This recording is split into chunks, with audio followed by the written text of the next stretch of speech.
Hello, ladies and gentlemen. Welcome to episode 3 of ZFK Talks. Today we're going to talk about the 5 pillars of depression.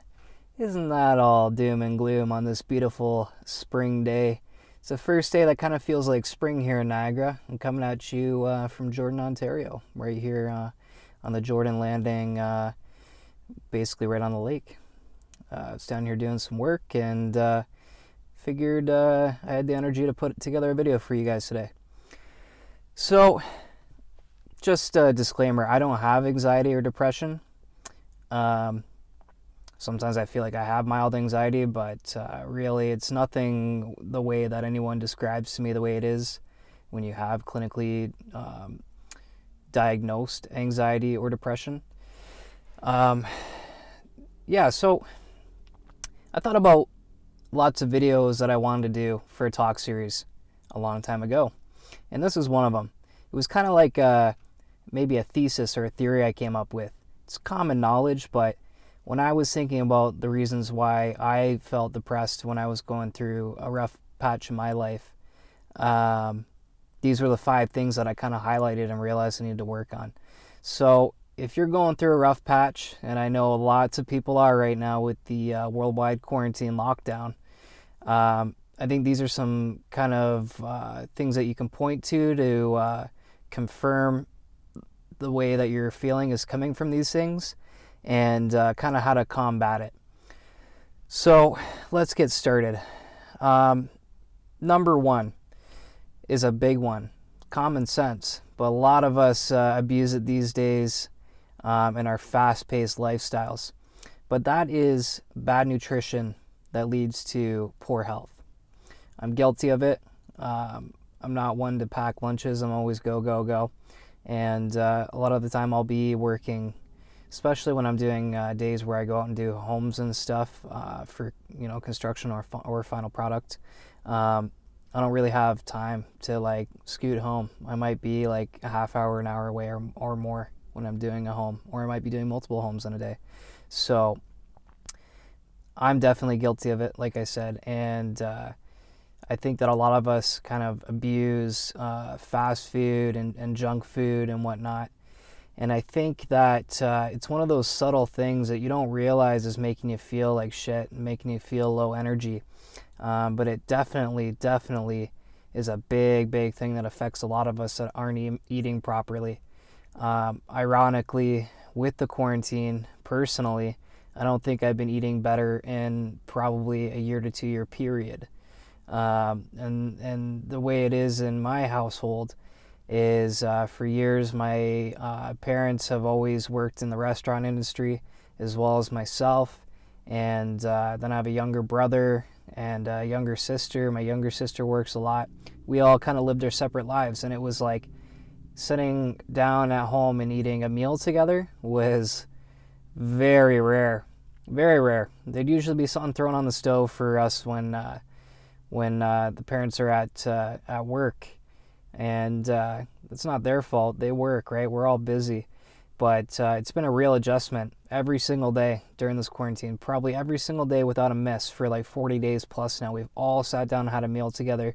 There's always greens, your proteins, and all your basic essentials, and I can't pinpoint for sure if I feel better, but I know it's definitely a healthier choice. So number two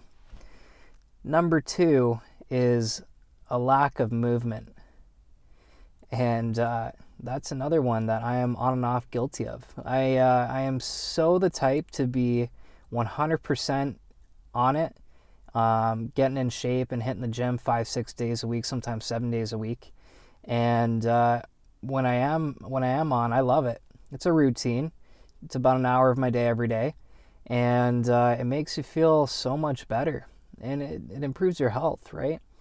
Something that I don't do, I usually leave the gym to the end of the day because I'm a bit of a procrastinator, but usually I'll go at like 10, 11 p.m. That's my favorite time to go. Kind of gets me ready for bed, and I'll hit a sauna after. It's nice. In my opinion, though, I think that if you can manage to go to the gym in the morning every day, first thing after breakfast, I think that's the best thing for you. it basically builds your momentum so that the hardest thing of the day is out of the way. And the rest of your day, whatever it is, how difficult you got to do, it should breeze by easier because you've done the most difficult thing of the day. Kind of condition yourself for that high difficulty task that you might have to do later. And it seems less high difficulty because you've already been at the gym to kind of whip yourself into shape for the day. It releases dopamine and endorphins, and although getting to the gym is the hardest part and then doing the workout is the second hardest part, I think once you've got that out of the way and your body adjusts after having your heart rate up and stuff, you feel far better than you would have without going to the gym. Personally, I'm looking forward to getting back into that routine as soon as the gyms open back up. I really have no excuse now. It's just me and my business these days, and there's really no reason that I can't make an hour of the day to go to the gym every day. Just had to move my car up a little bit. It is what us photographers like to call the golden hour, and my egghead was starting to turn into a half moon. So, on to number 3, rough economy. Boy, is it ever rough.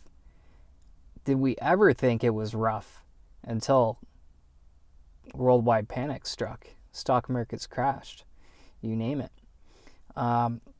Why I think the rough economy is a big factor in the overall depression epidemic is because of a few things.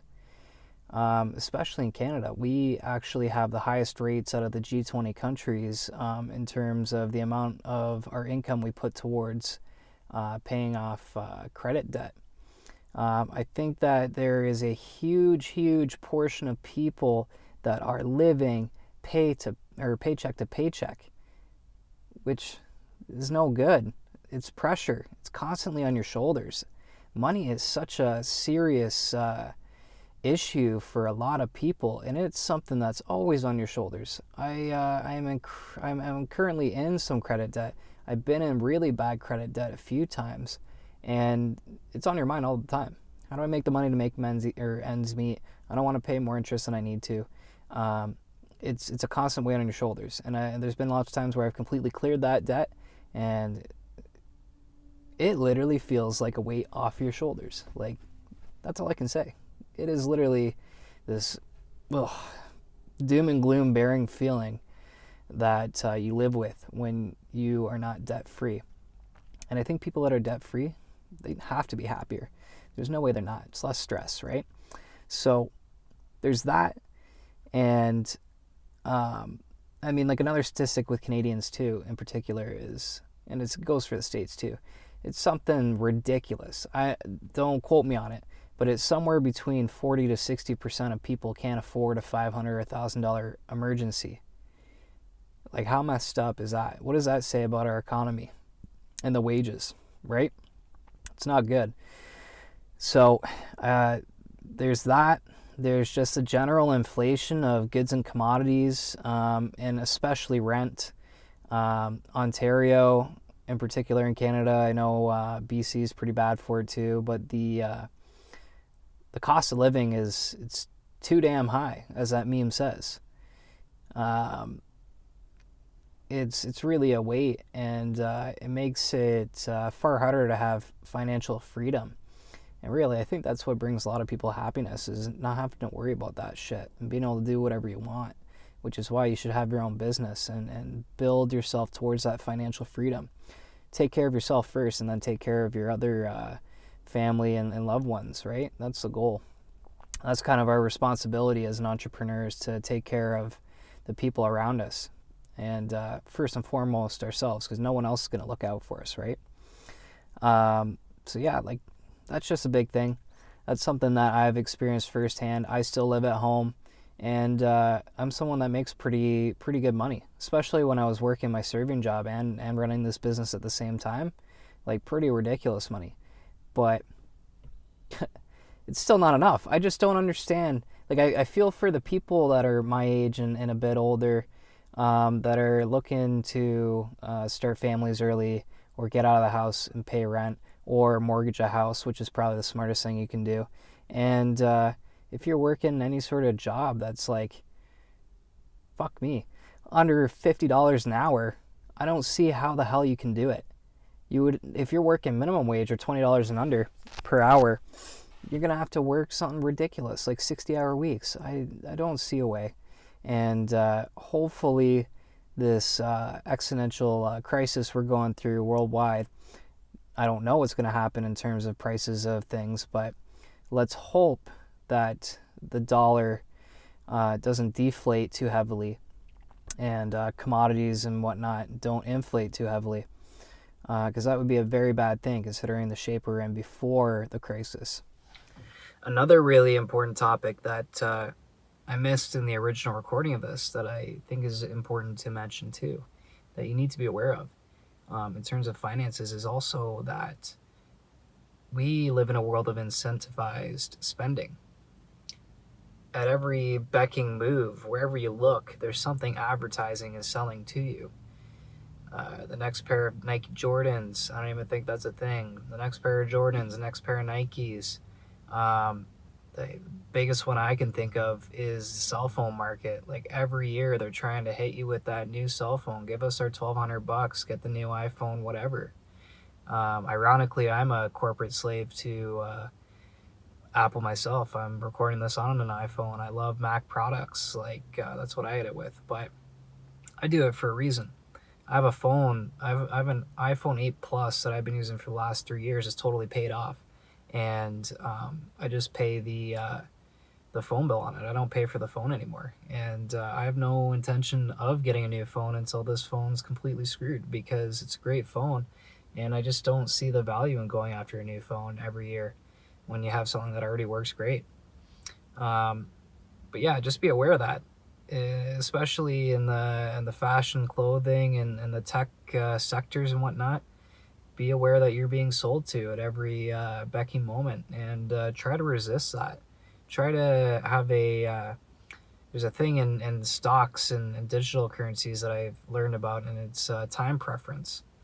And I believe high time preference is the ability to look forward into the future and figure out how to better your future financial situation by holding off on spending, making savings, finding ways to make investments that work for you. And every time that you go out and get that new phone or the new sneakers, clothes, you name it, you're completely eliminating your ability to have that high time preference and look out for yourself in the future financially. We are in a society of low time preference where it's instant pleasure, get the brand new, this, that, whatever. Just be aware of that. Try and make your time preference higher so that you can have a better chance at a better financial future. Number 4 is a big one. And I am in the middle of that generation growing up with it. Social media is number 4. What can I say? All I need to say is that comparison is the thief of happiness. It's a great quote. I don't know who made it, but I think of that whenever I think of social media. For me in particular, it's absolutely essential to marketing myself and my business. I use it all day. I'm definitely guilty of using it more than I should. I get into the scroll. But yeah, having that social media all the time to kind of keep on cranking out content and showing people that I'm here and relevant is a big thing for me. But I think for the average person, it really puts some real garbage in your head. Just the comparison alone. When you're looking, like, say, at health stuff and like in people's bodies and whatnot, constantly comparing how they look to yourself is not a healthy thing. Comparing your significant others, boyfriend, girlfriend, to the people you're seeing on Instagram. I know guys are super guilty of that, as am I. It's kind of like a sick, messed up thing that we scroll through that and we go, oh, does so-and-so look like that? You know, like, could I do better or whatnot? Like, it's kind of messed up, and we need to learn as a society to be happy with what we got. And it's not all about the physical looks and whatnot. A lot of those people that are on Instagram, the the influencers and my fucking favorite, the Instagram models. Yeah, you're an Instagram model and I'm a Madden running back. Yeah, fucking right. It's like such a shortcut to fame that women can just use their bodies like that. It's the funniest thing ever, I find. And a lot of those people, they're just, I'm not generalizing. I'm not saying that all the good-looking chicks on Instagram that are flexing what they got, good for them. But I gotta say, a lot of them probably have really rotten personalities that you wouldn't actually want to be around. So that was a bit of a tangent from someone my age. But what I really worry about with social media, and I think we're all worried about, is the younger demographic. Little Susie in grade 4 who shouldn't have a cell phone, let alone social media, but because all the other kids do, she begs mommy and poppy for it. She gets her cell phone and she has social media because her parents are okay with it, or maybe she's doing it behind their backs. That whole game of the popularity contest at that age is sick, twisted, and messed up what it can do to a kid's mind, I think. I think that kids can be cruel at that age to begin with, and like the bullying and whatever teasing that goes on at school is survivable, but now it doesn't even happen at school from what I hear from people that know teachers. It happens all online. Teachers have to keep a tab on the kids because they just bully the shit out of each other online. And they shun each other. Like it's ridiculous. And the whole thing with even Instagram is like key evidence to this being fact is the fact that they removed being able to see each other's like counts. That wasn't for no reason. That was because people are constantly comparing their likes to other people and they feel bad when they don't get as many. And that is scientifically because we get endorphin rushes and dopamine, just like exercise, when I said earlier. It's the same thing when you get the like counts and the responses from other people on your posts. When kids don't get enough of it, they feel deprived. They feel like they're not worth it compared to the other kids that are raking in the likes. You know what I mean? Like, I don't know what the answer is because so many kids have it. The answer is there should be like an age limit enforced. Like you shouldn't be allowed to get onto social media until you're like at least grade 7 or 8 at the earliest. But it's hard. It's hard for the parents, I'm sure, because all the other kids have it. So who are you to say no to your kid? I mean, who are you? You would be a good parent to put your foot down, but it's kind of unfair in a way because all the rest of the kids have it, and that's another way they'll be shunned. They'll be like, oh, Tommy doesn't have Instagram. What a weirdo. Who are his parents? So it's kind of like that fine line. I guess you could go on those apps and set like a certain amount of time per day that you're allowed on and like certain things you're allowed to view and whatnot. I think that would be an important thing to utilize. You have to find the middle ground with that. But I think that social media is really, really going to be tough on the younger generations and the kids that are, you know, between the kids that have basically grown up with it from the get-go, especially now. I think it's going to be rough for them, and I think it's going to be like a weird world where they all interact strange, especially like the dating world and whatnot. Like, I don't even, it makes me sick, to be honest, to think of just the nuances of being a preteen and whatever, and you know, the first kiss and the love interests and stuff when you're at that age. Like, it's just going to be a whole different world. It's going to be really, really awkward, and you gotta love that. I think that's enough of social media. Number five is the one that hits me in the heart the most, and I think it, especially for young men, it is the hardest hitting of them all. So number 5 is lack of purpose. This is the biggest one, guys. This is the one that is the hardest to combat as well. Where do I start? I'm thinking first off the people that don't have a purpose, but they act like they do. I don't know, the people that are executing like a fake image and portrayal of themselves, the ones that are the hustlers and the grinders, and some of them put entrepreneur into their bio on Instagram. They buy the newest clothes even though they can't afford it, so they can stay fresh and whatnot, and they're getting out to the clubs, and I feel like the only driver for them really is women and whatnot. But the sad thing about a lot of these people is they have no idea where they're going in life underneath it all. And I mean, the first step is admitting it. A lot of people don't even know it. But just that lack of purpose. It's like it's a lack of routine almost. It's a lack of direction. It's like waking up every day and not knowing what your next step is. Like, it just seems like bizarre to me. I don't even know how I would function day to day without it. So I guess at the end of the day, before steps 4, 3, 2, and 1, maybe actually health and nutrition and working out and whatnot, staying healthy is number 1 and 2, healthy mind, body, and soul. But before or after those two and before the rest, number 5 being lack of purpose. That's the thing you need to sort out, especially if you're a young man. A lot of women are in the entrepreneurial spirit too. That's great. But I think a lot of them kind of lean back more onto the societal norms of finding a partner to kind of work together with and support each other with. So it's not like a one-person gig. But I think for the young men, yes, the lack of purpose is huge. That would be the first thing to tackle, and trying to really put some hard thought into which direction you want to go career-wise. What do you want to do with your life? What is the plan A, B, and C for you? And how are you going to execute?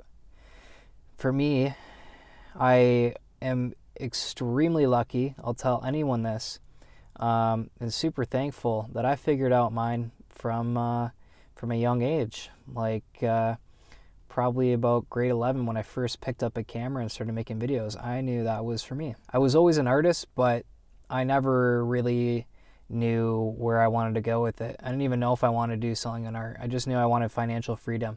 But when I first picked up the camera, that's when I was like, yeah, this is what I wanted. This is, my soul knows that I love this. So video first and foremost is what I love. I love photography too. But my 20-year goal would be to be a film director. I want to use all the steps along the way of being a photographer and cinematographer professionally to prepare me for that role, because I don't think directing films is any easy feat, and you're directing an entire team of hundreds of people to bring your ultimate vision to life with a script, right? So that's kind of my direction. In between there as well as I want to build a personal brand, get into YouTube like I am with this video and such. And at the end of the day, I know a lot of my personal happiness is all going to depend on financial independence. I do not want to be stressed about money whatsoever, and I want to do what I want whenever I want, especially stuff like traveling. Sometimes you just need a reset. Just get out there and go. Move your cultural furniture around. Get new insights. I think traveling is another one. We can make that number 6. Travel a few times a year. Save your money so you can do that. Like, it is so beneficial, and it's such a reset, and it gives you so much insight, and there's so much value into doing it. And let alone all that, just some memories you get. You'll never forget your memories, right? That's the most important thing to build in life. So I got way off track there. Number 5 was lack of purpose. If you are struggling and you don't know where you're going in life, please, please, please think about where you want to go in life. And it has to be something career-wise, because we all need money to survive, right? So make sure that you're putting in a ton of effort and time into thinking about what you're good at, what are your strengths and weaknesses, and what kind of career path could that put you into. You want to find something that you like to do as well, because if you're doing something that you love, you never really work a day in your life. I love what I do, but I would disagree. Kind of hate editing. But that's half the job. The other half job I love, right? And you do get the satisfaction of seeing a full project come together. That's always great. It's just getting on the computer and getting all that done. It really sucks sometimes. Yeah, so I guess that's pretty much all I wanted to cover for those 5 pillars of depression. Um, those are the main 5, and I think that if you figure out ways to kind of, although I didn't mention it in every category, ways to kind of combat those things, eating better, making sure you're getting on a good gym regimen, rough economy, figuring out how to combat that. You need to make more money, so figure it out. Social media, limit your time on there unless you need it like I do. And like I said, most importantly, the lack of purpose. Figure out what your purpose is and your direction. That is going to give you the confidence and the fire burning in you every day to get up and get out there and be in a great mood and feel like you're doing something worthwhile with your life. So yeah, those are the things. The only other thing that I didn't cover, because it's kind of controversial, it's back and forth. Some people have opinions about it that are far different from others. There's kind of like a divided line between the two. But the other one would be drugs and alcohol. I am someone that thinks that absolutely they can be abused. They are abused. I seen it when I was in London at Fanshawe College, big time. There's a lot of kids that were going out to college early for programs they didn't even like, and their parents kind of push them out the door, and it's probably the worst thing they could have done for them, to send them to a city to force them to go to school, because they don't give a shit, a lot of those students. It's all about, drugs, smoking weed, some of them are on the coke grind, that kind of stuff.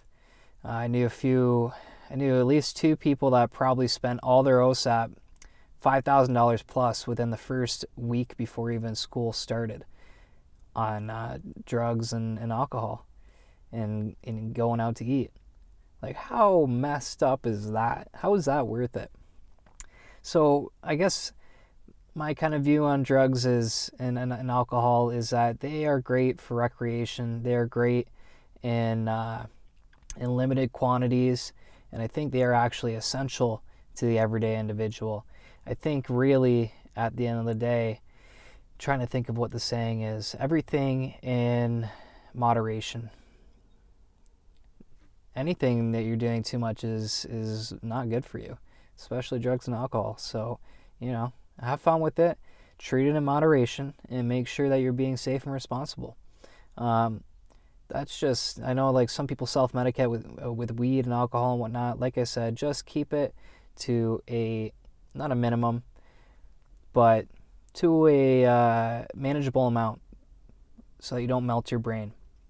Other things like mushrooms, MDMA, they've all been proven, and they're being studied right now to have medicinal kind of recentering qualities that help rewire your brains in interesting ways, especially if you have depression and stuff like that. They're like a good resetting compound. So my opinion on drugs is definitely not negative. I think that there's a lot of positive, but for as much positive there's so much negative, so many lives ruined, and you name it. So that was the after video tangent. And I think that's where I'd like to leave it off. We're at 27 minutes right now. So if you've been with me this entire time, thank you so much.